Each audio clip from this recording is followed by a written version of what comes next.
मुलुंडमध्ये रस्त्यावर झेब्रा क्रॉसिंगचे पट्टे हे पुसट झालेत। त्यामुळे अंदाज चुकत असल्याने अनेकदा छोटे मोठे अपघात होत आहेत। नागरिकांच्या मुलुंड वाहतूक पोलिसांकडे असंख्य तक्रारी आहेत। 15 दिवसात पालिका आणि वाहतूक पोलिसांनी तोडगा काढावा।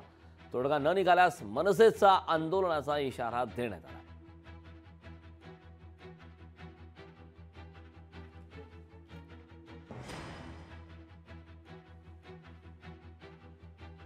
हा जो बॅनर लावलेला आहे, या बॅनरच्या बाबतीत असं आहे की अनेक नागरिकांच्या आमच्याकडे तक्रारी आल्या होत्या।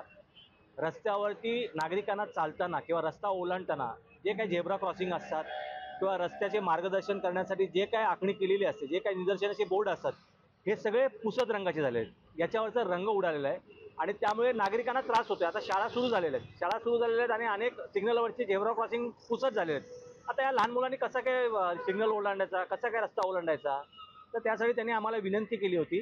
शिवाय सिग्नलच्या अलीकडे एक पट्टी आखली जाते वाहन चालकांसाठी।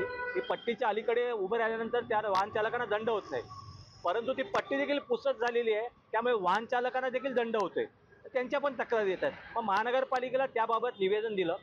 आज निवेदन देऊन आठवडा झालेला आहे आणि आठवडा झाल्यानंतर देखील महानगरपालिकेला जाग आलेली नाही आहे। लोकशाही मराठी ऐका, पहा, जागरूक रहा।